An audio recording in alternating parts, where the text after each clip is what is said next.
ಸದ್ಗುರುನಾಥ ಶರಣಂ ಜಯ ಜಯ. ಓಂ ಸಚ್ಚಿದಾನಂದ ಶರಣಂ ಜಯ ಜಯ. ಎಲ್ಲರಿಗೂ ನನ್ನ ನಮಸ್ಕಾರಗಳು.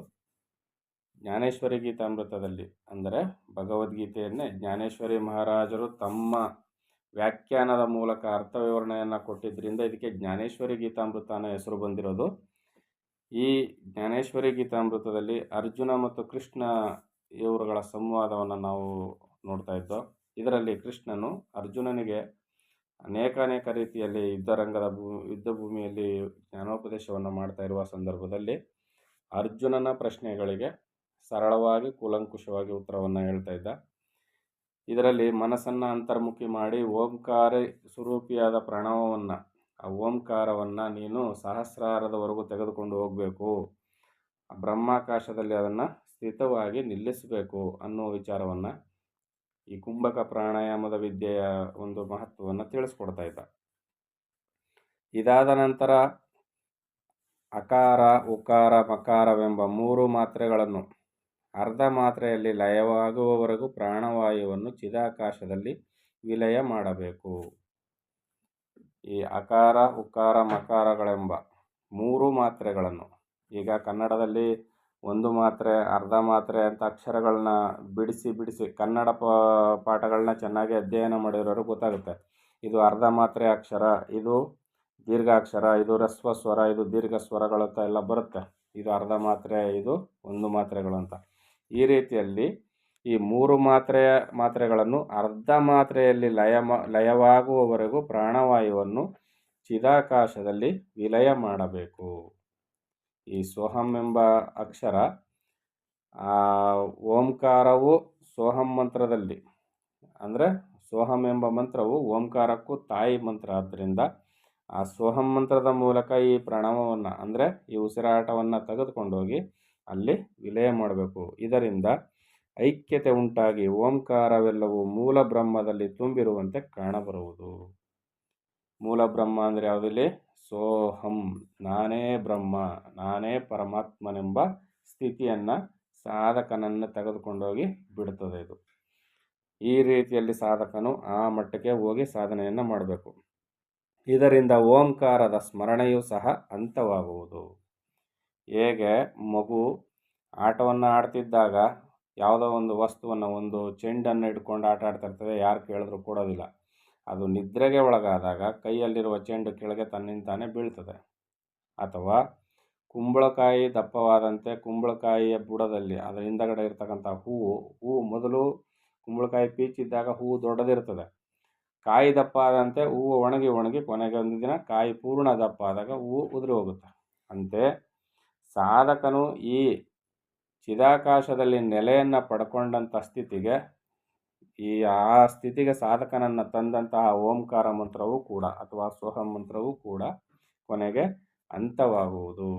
ಅಲ್ಲಿಗೆ ಅದರ ಕೆಲಸ ಮುಗೀತು. ಯಾವುದು? ಮಂತ್ರದ ಕೆಲಸ ಅಲ್ಲಿಗೆ ಮುಗೀತು. ಅದೇನು ಮಾಡ್ತದೆ? ಜೀವಾತ್ಮನನ್ನು ಪರಮಾತ್ಮನೇ ನೀನು ಅನ್ನುವ ನೆಲೆಗೆ ತಂದು ಬಿಡ್ತದೆ. ಅಂದರೆ ಅಜ್ಞಾನ ಅಲ್ಲಿಗೆ ಕಳೀತು ಅಂತ ಅರ್ಥ. ಅವನು ಜೀವನ್ಮುಕ್ತನಾಗ್ತಾನೆ. ಈ ಮಟ್ಟಿಗೆ ಸಾಧನೆಯನ್ನು ಸಾಧಕನು ಮಾಡಬೇಕು. ಮತ್ತು ಪ್ರಾಣವಾಯುವು ಸಹ ಲೀನವಾಗುತ್ತದೆ. ಉಸಿರು, ಮಂತ್ರ, ಮನಸ್ಸು 3 ಒಂದಾಗಿ ಆ ಚಿದಾಕಾಶದಲ್ಲಿ ನೆಲೆಗೊಂಡಾಗ ಪ್ರಾಣವಾಯುವು ಲೀನವಾಗುತ್ತೆ, ಓಂಕಾರ ಮಂತ್ರವು ಲೀನವಾಗುತ್ತೆ, ಮನಸ್ಸು ಇಲ್ಲವಾಗುತ್ತೆ. ಮತ್ತೇನಾಗುತ್ತೆ? ಆ ಪೂರ್ಣ ಪ್ರಜ್ಞದ ಸ್ಥಿತಿಯಲ್ಲಿ ಬ್ರಹ್ಮವು ತಾನಾಗ್ತದೆ. ಇದಾದ ನಂತರ ಓಂಕಾರಕ್ಕಿಂತಲೂ ಭಿನ್ನವಾದ ಕೇವಲ ಶುದ್ಧ ಬ್ರಹ್ಮಾನಂದ ಸ್ವರೂಪವೇ ಉಳಿಯುವುದು. ನೋಡಿದ್ರೆ ಏನು ಹೇಳಿದ್ರು? ಓಂಕಾರವೇ ಅಂತಿಮವಲ್ಲ. ಓಂಕಾರ ಆ ಕಾಲಘಟ್ಟದಲ್ಲಿ ಆ ಸ್ಥಿತಿಗೆ ತಂದು ಕೊಡುವವರೆಗೆ ಓಂಕಾರ ಸಹಾಯ ಮಾಡುತ್ತದೆ. ಕೊನೆಗೆ ಉಳಿಯೋದೇನು?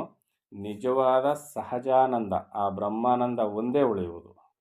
ಅಲ್ಲಿಗೆ ಜ್ಞಾನ ಎನ್ನುವುದು ಕೂಡ ಕೊನೆಗೆ ಅಂತ್ಯವಾಗುತ್ತೆ. ಉಳಿಯುವುದು ಸಹಜ ಆ ಬ್ರಹ್ಮಾನಂದವೇ ಉಳಿಬೇಕು.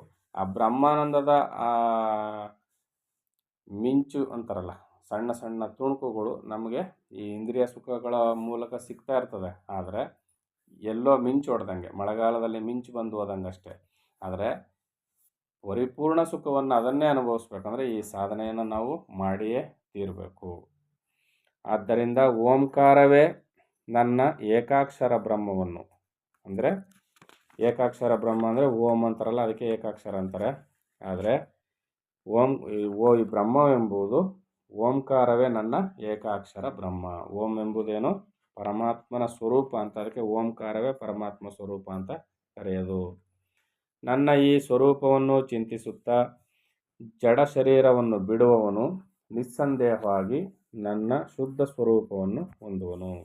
ಯಾರು ಈ ಸೋಹಂ ಮಂತ್ರ ಜಪವನ್ನು ಅಥವಾ ಈ ಓಂಕಾರವನ್ನು, ಈಗ ಎಲ್ಲರಿಗೂ ಗೊಂದಲ ಆಗ್ಬೋದು, ಅಲ್ಲ ಓಂಕಾರ ಬಂದ್ಬಿಟ್ಟು ಒಂದೇ ಅಕ್ಷರ, ಸೋಹಂ ಎಂಬುದು 2 ಅಕ್ಷರ ಆಯ್ತಲ್ಲ ಅಂತ.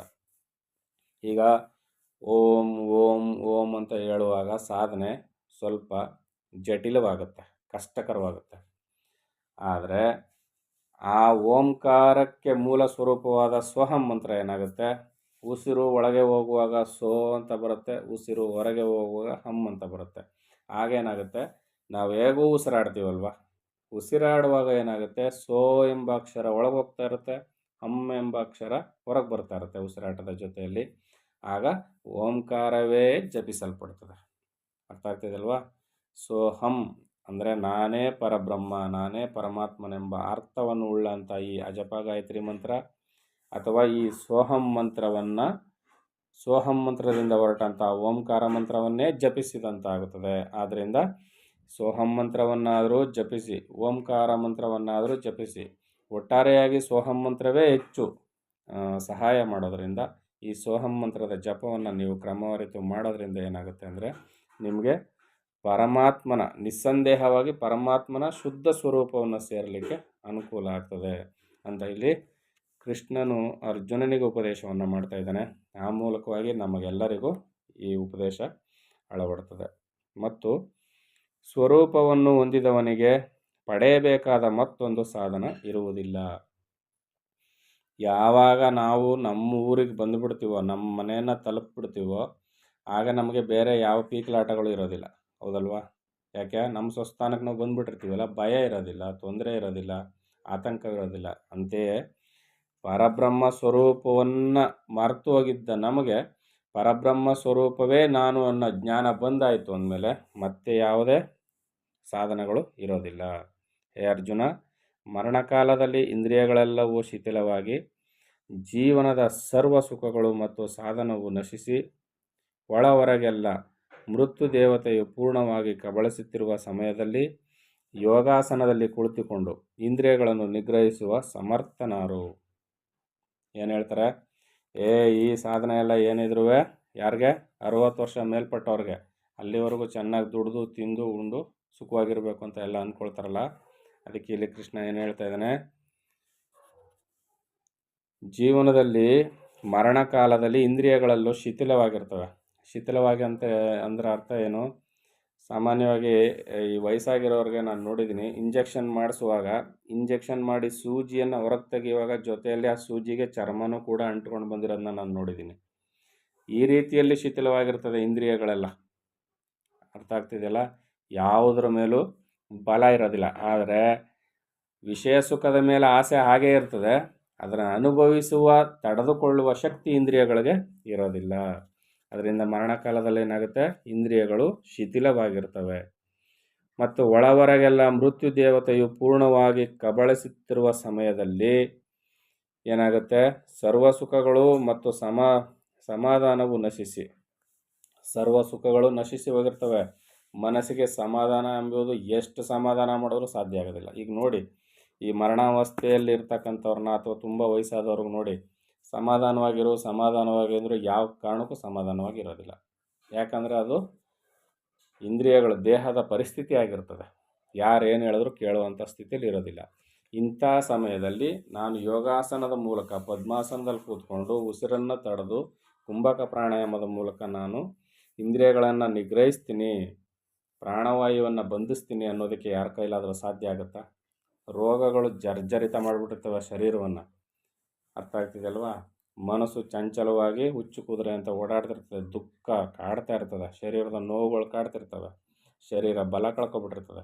ಇಂಥ ಸಂದರ್ಭದಲ್ಲಿ ನಾವು ಮರಣವನ್ನೇ ಗೆಲ್ತೀವಿ ಅಂತ ಸಾಧನೆ ಮಾಡಲಿಕ್ಕೆ ಸಾಧ್ಯವಾ? ಅದರಿಂದ ಇಲ್ಲಿ ಸಮರ್ಥನಾರು ಯಾರು ಇಂಥ ಟೈಮಲ್ಲಿ ಇಂದ್ರಿಯಗಳನ್ನ ಗೆಲ್ಲುವುದಕ್ಕೆ ಯಾರ ಕೈಲಿ ಸಮರ್ಥನೆ ಇದೆ? ಯಾರಿಗೂ ಸಾಧ್ಯವಿಲ್ಲ. ಅದರಿಂದ ವಯಸ್ಸಿರುವಾಗಲೇ ಮಾಡಬೇಕು. ಮತ್ತು ಅಂತಹವನು ಅಂತಃಕರಣದಿಂದ ಹೇಗೆ ಓಂಕಾರವನ್ನು ಚಿಂತಿಸುವನು? ಶರೀರದ ಬಾಧೆಗಳಿಂದ ನರಳ್ತಾ ಇರ್ತಕ್ಕಂಥ ವ್ಯಕ್ತಿ ಸಂಪೂರ್ಣವಾಗಿ ಅಂತಃಕರಣದಲ್ಲಿ ಓಂಕಾರವನ್ನು ಚಿಂತನೆ ಮಾಡಲಿಕ್ಕೆ ಸಾಧ್ಯವ? ಅಯ್ಯೋ ಅಪ್ಪು ಅಂತ ನರಳ್ತಾ ಇರ್ತಾನೆ. ಶರೀರದ ದುಃಖ, ಸಂಸಾರದ ದುಃಖದಿಂದ ಜರ್ಜರಿತವಾಗಿರ್ತಾನೆ. ಅವನಿಗೆ ಹೋಗ್ಬಿಟ್ಟು ನಾನೇ ಪರಬ್ರಹ್ಮನ ಚಿಂತನೆ ಮಾಡು, ಸೋಹಂ ಮಂತ್ರ ಜಪ ಮಾಡು, ಓಂಕಾರ ಜಪ ಮಾಡು, ಓಂ ನಮಃ ಶಿವಾಯ ಅನ್ನು, ಶಿವೋಹಂ, ಯಾವುದೂ ತಲೆಗತ್ತೋದಿಲ್ಲ. ಯಾವುದೇ ಕಾರಣಕ್ಕೂ ಸಾಧ್ಯ ಇಲ್ಲ. ಈ ಸರ್ವವೂ ಅಸಂಭವವಾಗಿ ಕಾಣಬರುವುದೆಂದು ನಿನಗೆ ಸಂದೇಹವಾದರೆ ನೀನು ಒಂದು ವಿಷಯವನ್ನು ಜ್ಞಾಪಕದಲ್ಲಿಡು. ಯಾವಾಗಲೂ ಅಖಂಡ ರೂಪದಿಂದ ನನ್ನನ್ನು ಚಿಂತಿಸುವವರಿಗೆ ಸ್ವಯಂ ದಾಸನಂತೆ ಮರಣ ಸಮಯದಲ್ಲಿಯೂ ಸಹ ನಾನೇ ಪ್ರಾಪ್ತನಾಗುವೆನು. ಮತ್ತು ಇಂಥವ್ರಿಗೆಲ್ಲ ಏನು ಗತಿ ಸ್ವಾಮಿ ಅಂತ ಅಂದರೆ, ಸದಾಕಾಲ ನನ್ನ ಸ್ಮರಣೆಯನ್ನು ಮಾಡಿದ್ರೆ ಸಾಕು. ಅಂದರೆ ಪರಮಾತ್ಮನ ಯಾವುದೋ ಒಂದು ನಾಮಾವಳಿಯನ್ನು ಚಿಂತಿಸ್ತಾ ಇದ್ದರೆ, ಅಜಮಿಳನ್ಗಾಯ್ತಲ್ಲ, ನಾರಾಯಣ ನಾರಾಯಣ ಎನ್ನುವ ಮಂತ್ರವನ್ನು ಅವನು ಹೇಳಕ್ಕೆ ಬರ್ತಾ ಇರಲಿಲ್ಲ. ಆದರೆ ನಾರ ಅನ್ನುವ ಉಚ್ಚಾರ ಅಷ್ಟರಲ್ಲಿ ಅವನು ಪ್ರಾಣವಾಯು ಹೋಗುತ್ತೆ. ಮಗನ ಹೆಸರನ್ನು ನಾರಾಯಣ ಅಂತ ಕಟ್ಕೊಂಡಿರ್ತಾನೆ, ಅರ್ಧಂಬರ್ಧ ಹೆಸರು ಕರೆದಿರ್ತಾನೆ ಅಷ್ಟೇ. ಆದರೆ ನಾರಾಯಣ ಅಂತ ಕರಿಬೇಕು ಅಂತ ಅವನ ಅಂತರದಲ್ಲಿರ್ತದೆ. ನಾರಾಯಣ ಅಂತ ಕರಿಬೇಕು ಅಂತ ಅವನ ಅಂತರಂಗದಲ್ಲಿರ್ತದೆ. ಆದರೆ ಅವನ ಬಾಯಿಂದ ಹೊರಟಿದ್ದು ಬರೀ ನಾರ ಅನ್ನೋ ಅಷ್ಟೇ, 2 ಅಕ್ಷರ ಬರ್ತದೆ, ಅಷ್ಟರಲ್ಲಿ ಪ್ರಾಣ ಹೋಗುತ್ತೆ. ಆದರೆ ಅಂತರಂಗದಲ್ಲಿದ್ದೇನೋ ನಾರಾಯಣ ಅಂತ ಅನ್ಬೇಕು ಅಂತ ಪೂರ್ತಿಯಾಗಿರ್ತದೆ ಮನಸ್ಸಿನಲ್ಲಿ. ಅವನು ಒಳಮುಖದಲ್ಲಿ ಏನಿರ್ತದೆ, ನಾರಾಯಣ ಅಂತ ಕರಿಬೇಕು ಅಂತ. ಮಗನ ಹೆಸರನ್ನು ನಾರಾಯಣ ಅಂತ ಇಟ್ಟಿರ್ತಾನೆ. ಅದನ್ನು ಕರಿಬೇಕು ಅಂತ ಅಂದ್ಕೊಂಡು ನಾರ ಅಂತಲೇ ನಾರಾಯಣ ಅಂತ 4 ಅಕ್ಷರ ಹೇಳೋಕ್ಕಾಗೋದಿಲ್ಲ. ನಾರ ಅನ್ನೋ 2 ಅಕ್ಷರಕ್ಕೆ ಪ್ರಾಣ ಹೋಗುತ್ತೆ. ಆದರೂ ಕೂಡ ಏನಾಗುತ್ತೆ, ಅವನು ನನ್ನ ನಾಮವನ್ನೇ ಜಪ ಮಾಡ್ದ ಅಂಥೇಳಿ ಅವನಿಗೆ ಸದ್ಗತಿಯನ್ನು ಕೊಡ್ತಾನೆ ಪರಮಾತ್ಮ ಅಂತ. ಅಂದರೆ ಇದರ ಅರ್ಥ, ಆ ಸಾಧನೆಯನ್ನು ಮಾಡಲಿಕ್ಕೆ ನಿನ್ನಿಂದ ಸಾಧ್ಯ ಆಗಲಿಲ್ಲ ಅಂದರೆ ನಾಮೋಚ್ಚಾರಣೆಯನ್ನಾದರೂ ಮಾಡು, ನಾಮಸ್ಮರಣೆಯನ್ನಾದರೂ ಮಾಡು, ನಿನಗೆ ಸದ್ಗತಿ ಪ್ರಾಪ್ತಿಯಾಗುತ್ತೆ ಅಂತೇಳಿ ಪರಮಾತ್ಮ ಹೇಳ್ತಾ ಇದ್ದಾನೆ. ಇನ್ನು ಮುಂದೆ ಏನೇನು ಹೇಳ್ತಾನೆ ಅಂತ ಮುಂದಿನ ಆಡಿಯೋದಲ್ಲಿ ನೋಡೋಣ. ಎಲ್ಲರಿಗೂ ಒಳ್ಳೆಯದಾಗಲಿ. ಓಂ ಸದ್ಗುರುನಾಥ ಶರಣಂ ಜಯ ಜಯ. ಓಂ ಸಚ್ಚಿದಾನಂದ ಶರಣಂ ಜಯ ಜಯ. ಹರಿ ಓಂ ತತ್ಸತ್. ಹರಿ ಓಂ ತತ್ಸತ್. ಹರಿ ಓಂ ತತ್ಸತ್.